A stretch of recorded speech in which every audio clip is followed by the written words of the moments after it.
Let's be honest for a second. How many times does your life feel like a complete mess?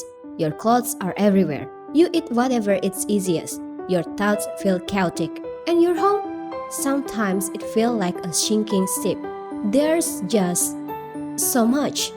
So many things pulling your attention, stealing your peace, and overwhelming your day. And sometimes you just think, I wish I could escape from all of this. If you are in that situation right now, this video is for you. Sit back, relax, take a slow breath. Let's talk about organizing your life from the inside out. Let's start with something simple. Your possessions opaque your mind. A lot of people think clutter only takes up physical space. The floor, the table, the drawer, the closet. But the truth is deeper. Every item you own also lives inside your head. When you own more things, your brain carries more weight. You are constantly keeping mental notes. I'll fix that later. I should organize this someday. I need to find a place for that. I really need to clean, maybe tomorrow. All these tiny thoughts pile up. They seem harmless, but they drain your energy without you realizing it. A cluttered room doesn't just look messy, it creates a cluttered mind. You feel heavier, you feel distracted, you feel overwhelmed, even if you can't explain why. Maybe you've experienced this before. You walk into a messy room and suddenly you feel tired. You look around and don't know where to start, so you leave it for later. And the cycles continue. More stress, more guilt, more mental chaos. Clutter steals three things from you: focus, motivation, control. You can't concentrate because your environment keeps pulling your attention in different directions. It's hard to start anything new when you are already buried by the old. You feel like life is happening to you, not with you. But when you organize, when you start small, one drawer, one shelf, one corner, something powerful happens. Your mind feels lighter. Your stress decreases. You feel like you can breathe properly again. Organization gives you mental clarity. Suddenly, making decisions become easier. You have fewer distractions. Your home becomes a place that supports you, not fights against you. And something even more valuable appears. You gain time. Think about it. How many minutes or even hours have you wasted looking for things you misplaced? Your keys, your charger, your skincare, your kids' school uniform, your documents. Every time you can find something, you lose time and patience. But when your space is organized, your life moves smoother. You are not rushing. You are not stressed. You are not wasting mental energy on things that should be simple. Because organization isn't just cleaning. It's not about being neat for the sake of being neat. It's not about having a Pinterest perfect home. It's about investing in the future version of you. The version of you who wakes up calm, know exactly where things are, who feels in control, who has more time, more peace, and more freedom. Organizing your space is organizing your life. And when your environment becomes lighter, your mind follows. Now, let's talk about physical clutter. The things you can actually see, the things that sit on your shelf, hide in your drawers, and take over your cupboards. Most people don't realize this, but we store things for years without ever touching them again. Look around your home. You'll probably find old clothes you swore you'd wear again, random cables that belong to devices you don't even own anymore, kitchen tools that seemed useful at the time but never left the drawer, box filled with maybe I'll need this one day, or sentimental items you keep out of guilt, not love. And the truth is that one day never comes. We hold on to things for emotional reasons, because they remind us of the past, because we spend money on them, because we feel guilty throwing them away, because we fear we might need them someday, even though we haven't touched them for years. But here's the reality. Your home becomes a storage unit for your past instead of a space that supports your present. This is where real organization begins, decluttering your belongings. And if that sounds overwhelming, don't worry. Everyone feels that way at first. You are not alone. Marie Kondo, the queen of tidying up, gave us a simple philosophy that changed millions of lives. Keep only what sparks joy. It sounds almost too simple, but that's why it works. Pick up an item, hold it in your hands, ask yourself, does this bring me joy? Do I actually want this in my life? If the answer is yes, keep it with gratitude. If the answer is no, thank it and let it go. Because every item in your home either adds to your energy or drains it. There is no neutral. And if you are thinking, but I have too much stuff, I don't even know where to start, that's completely normal. The secret is this: start small. You don't have to declutter your whole house today. You don't have to empty your entire closet or reorganize your kitchen in one go. Start with something tiny: one drawer, one shelf, one small box, one corner of the room. Set a timer for 15 to 30 minutes. Work slowly. Touch everything. Decide with intention, and you'll notice something powerful. When you remove physical clutter, you remove mental clutter too. Suddenly, the room feels lighter. You feel lighter. Your mind becomes clearer. Your energy rises. Because decluttering isn't just a physical action, it's emotional, mental, and spiritual. You are letting go of things that no longer represent who you are today. And as you continue, remember this simple mantra: only keep items that spark joy. It's not about having fewer things for the sake of minimalism. It's about creating a home that supports your peace, your clarity, and your well being. That's how you begin transforming your physical space, one small decision at a time. Now, let's move to something people rarely think about, something invisible but incredibly powerful: digital clutter. We talk a lot about messy rooms, overflowing closets, and piles up stuff. But in today's world, the biggest mess most people carry isn't physical, it's digital. Our phones, our laptops, our tablets. They quietly collect digital trash every single day. And we don't notice it because it sits behind a screen. Think about it. You take 10 photos just to get one good shot. You screenshot things you never look at again.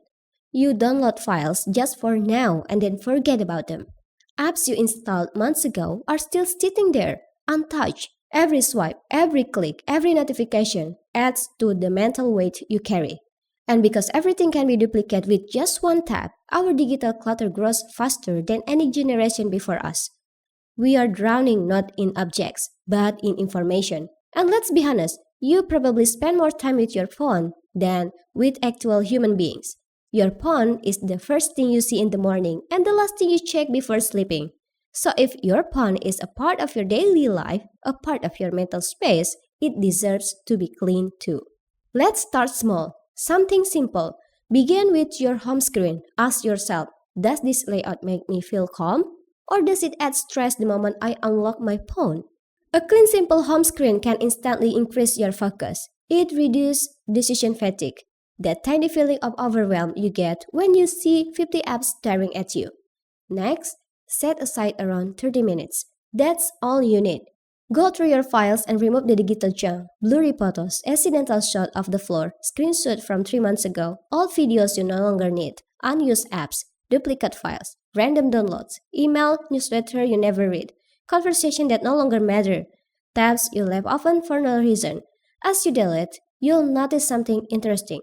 Your mind starts to feel lighter. You are not just cleaning storage, you are cleaning mental space. Because every unnecessary notification, every forgotten file, every app you never use is a tiny pull of your attention. And attention is one of the most valuable things you have. Decluttering your digital world is more than a productivity hack.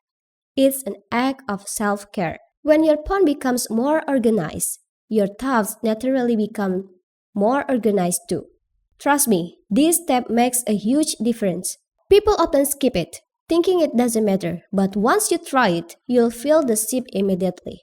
Your screen will feel calmer, your mind will feel quieter, and you'll regain control over the digital world that controls so much of your daily life. Let's talk about planning. Because even if your home is clean and your digital world is organized, your life can still feel messy if your days have no structure. Planning isn't about being rigid. It's not about controlling every minute. It's about giving your brain a roadmap so you don't waste energy figuring out what to do next. And honestly, the simplest tool ever invented? A to-do list. Just a book and a task. Write it down, and when you finish, check it off. That tiny check mark releases dopamine, a little burst of satisfaction that tells your brain, good job, keep going. But here's the secret. A to-do list is more powerful than most people realize because it gets your tasks out of your head and onto paper. Your mind can finally breathe. You don't have to remember everything. You don't have to mentally juggle your whole life. One list can do that for you. But if you want something more structured, something that supports you day after day, most planners come with monthly calendars, weekly layouts, daily checkbox, habit trackers, reflection page, and space to organize the thing floating around in your mind. And the best part, a paper planner lets you see your life at a glance. You can open it and immediately understand what needs to be done, what your schedule looks like, where your energy should go, where you have space to rest, where you are overcommitted. No apps, no notifications, no distractions, just ink, paper, and clarity. There's something grounding about physical writing your plans. It slows you down, it sharpens your awareness, it makes your commitments feel real. And for many people, that's exactly what they need. Sometimes the old school ways still work best. A planner keeps you focused, it keeps you accountable, it keeps you calm. And here's something important. Planning isn't about doing more, it's about doing what matters. Because when you plan your week intentionally, you protect your time, you protect your energy, peace. You stop saying yes to everything, you stop forgetting important tasks, you stop rushing and panicking at the last minute. Planning turns chaos into clarity. It transforms your day from reactive to intentional. It helps you build the life you actually want, not just the life that happens to you. So whether it's a simple to-do list or a detailed planner with all the layouts, what matters is that you choose a system that supports you. A system that feels good, a system you'll actually use, a system that brings order to your everyday life. Because when you plan with purpose, your whole life shifts from scattered to steady. Now, if you prefer the digital world over paper, if your phone or laptop already feels like your natural workspace, then let me introduce you to the two platforms that completely changed how I organize my life: Trello and Notion. Honestly, nothing has made my life easier than these two tools. They are simple, flexible, powerful, and once you understand how to use them, they feel like extension of your brain. Let's start with Trello. Trello is my task manager. It's clean, visual, and incredibly easy to use. You get boards, and inside each board, you create lists. And inside each list, you have cards. That's it. But that simple structure creates clarity. I can open Trello and instantly see what I'm doing today, what's waiting for me tomorrow, what's in progress, and what I've already completed. It feels like having a big digital whiteboard that moves with you wherever you go. And for work, Trello is perfect. Deadlines, priority tasks, client work, personal projects, everything stays organized in one clean place. No more guessing what you should be doing today, no more forgetting tasks, no more feeling overwhelmed by a scattered workload. Trello keeps you grounded. Now let's talk about Notion, which I like to call my second brain. Notion isn't just a note-taking app. It's more like a digital home for your entire life. I store everything there. Private notes, journal entries, ideas that appear in the middle of the night, article drafts, script, random thoughts, business plan, research, even big dreams I want to work on in the future. If something matters, or even if it might matter someday, it goes into Notion. And Notion grows with you. You can start simple, just a page for notes, and later turn it into a full system. A content calendar, a habit tracker, a reading list, a finance tracker, a meal plan, a workout log, you name it. Notion can build it. And here's the funny part. Even this script, the one I'm reading to you right now, was first written inside Notion. Because Notion feels like a space where ideas can breathe. It doesn't rush you. It doesn't distract you. It just gives you the freedom to think clearly. So if you are looking for a digital system that can hold your thoughts, your goals, your tasks, and adapt to how your life changes, Trello Notion is a perfect combo. Trello keeps your present organized. Notion protects your future ideas. Together, they make your entire life feel lighter. And the best part, you don't need to spend a cent. But tools are completely free. You can start today, organize your digital world, and build a personal system that supports your growth every single day. Let's talk about something people don't realize is deeply connected to organization: creating space.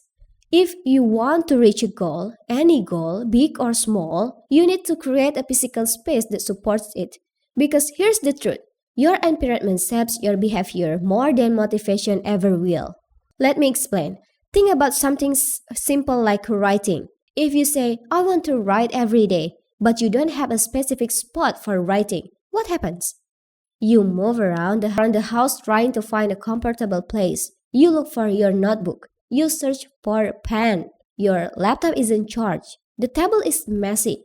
Someone's calling you. The kids are loud. The bed suddenly looks more interesting than the task. And before you know it, your brain gives up.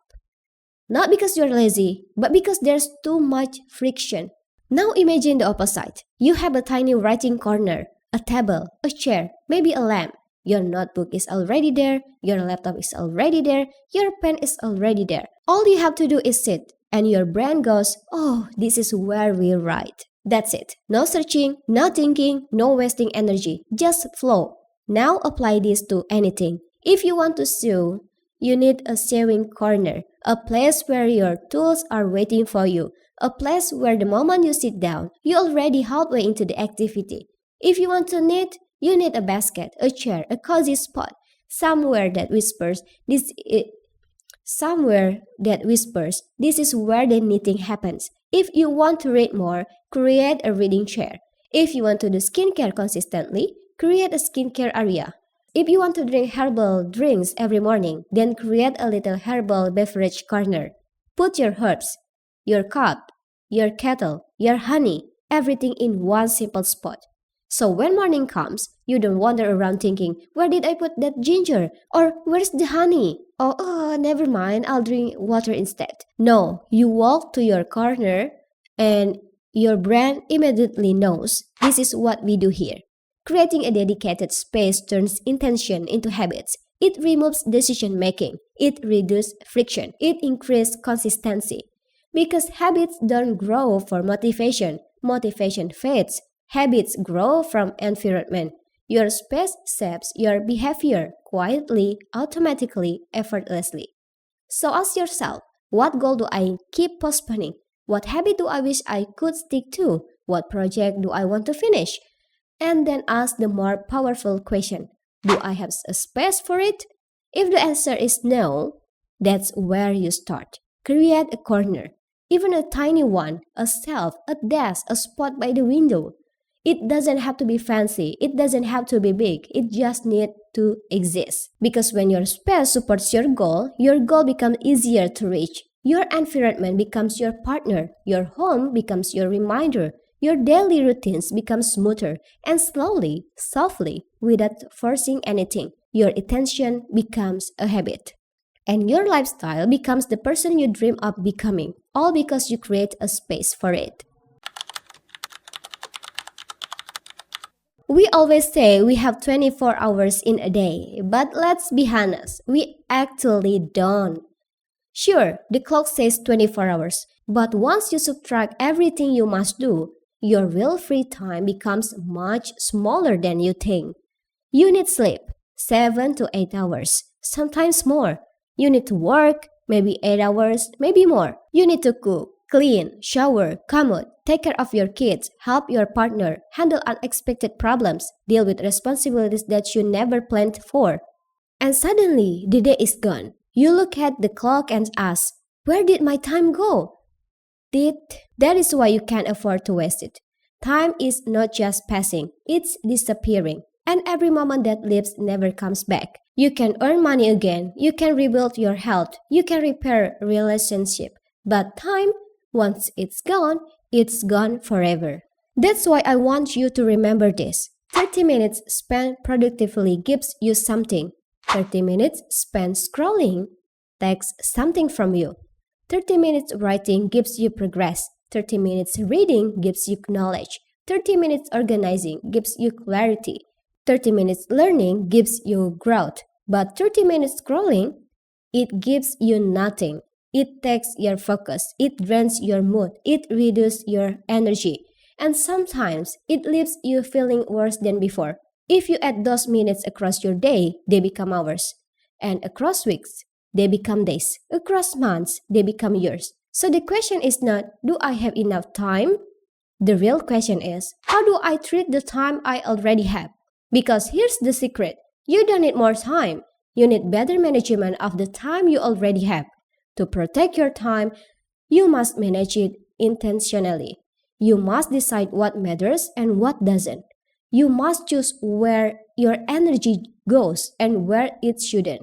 You must identify which activities move you forward and which one hold you back.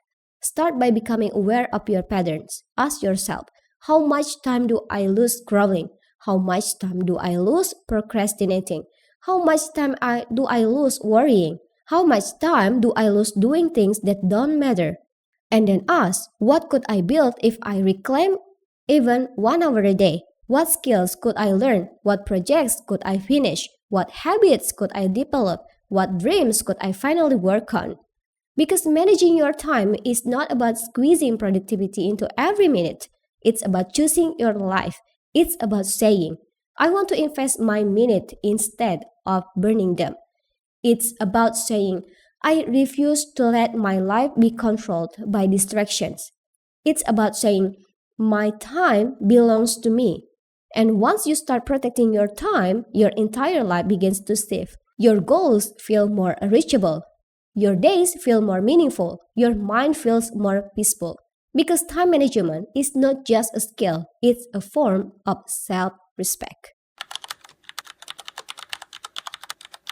Here's a 3 time management tools that can genuinely change your life. Tools that are simple, practical, and incredibly powerful when you use them consistently. Let's take them one by one. First, the Pomodoro technique. Work for 25 minutes, rest for 5 minutes. Sounds too simple, right? But this method is one of the most effective focus strategies in the world. Here's why it works. Your brain can focus deeply, but not for too long without rest. If you try to force yourself to work for hours straight, your mind gets tired, your focus drops, and your motivation disappears. But 25 minutes? Your brain says, okay, I can do that. You create a sense of urgency, like a mini countdown. You stop multitasking, you work with intention, you give your full attention to one task.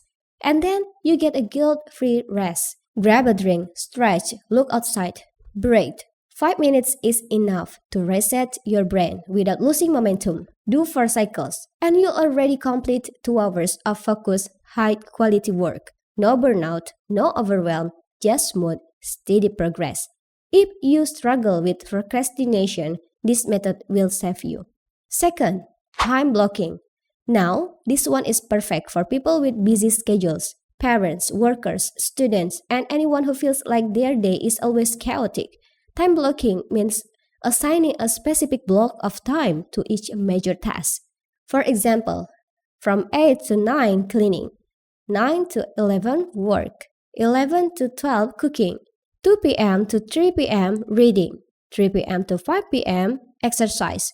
When you block your time, you are telling your brain, this is what we are doing at this time, nothing else.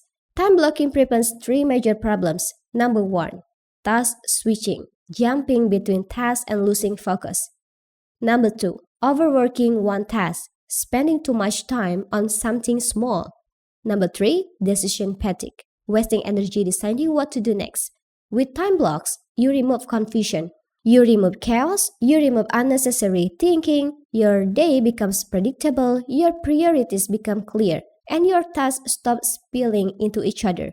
It's especially helpful when you juggle work and home life because it creates structure where there used to be noise. And the third, prioritization. Now, let's talk about something most people skip. Not everything deserves your time. Some tasks are important, some are urgent, some are optional, and some don't matter at all. But without prioritization, you treat everything as equal. You waste energy on things that don't move your life forward. You feel busy, but you are not productive. That's why you need a simple habit. Put your important tasks at the top. Finish them first, everything else comes later. When you prioritize, you stop reacting to life and start directing it. Here's a simple way to do it. Create a list of everything you want to do today. Then ask, which three tasks matter the most? Which three will make my day feel successful? Highlight those three, circle them, mark them. Those are your priority tasks. If you finish them, your day is already a win. Everything else is bonus. This prevents emotional burnout and keeps you focused on what actually matters. These three tools, the Pomodoro techniques, time blocking, and prioritization, can completely transform the way you use your day. They give you structure, they give you intention, and most importantly, they give you your time back. Before we end this video, I want you to remember something really important. Organizing isn't about perfection. It's not about having a Pinterest-worthy house or a home that looks like it came out of a magazine. It's not about matching containers, aesthetic shelves, or spending money on fancy storage. It's about creating space for the things that truly matters to you. Because every item you choose to keep and every item you choose to let go, it's saving your life in ways you don't always notice. When you let go of clutter, you are not just clearing your room, you are clearing your mind. You are giving yourself more time to breathe, more space to think, more energy to focus on the things that bring you joy. Maybe that's spending more time with your kids. Maybe it's finally working on your goals. Maybe it's resting without guilt. Maybe it's just waking up and feeling lighter. And here's the truth. You don't need to fix everything in one day. You don't need to declutter your entire house this weekend. You don't need to be perfect. Start small. One drawer, one shelf, one corner of your life, and then keep going. Slow, consistent progress builds a system that lasts. Let organizing become an act of self-care, a way of telling yourself, I deserve peace, I deserve clarity, I deserve a home that supports the life I want.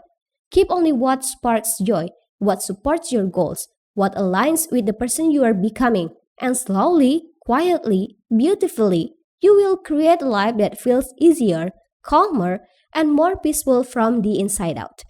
Not perfect, not aesthetic, but yours. A life that makes space for joy, for growth, for the real you.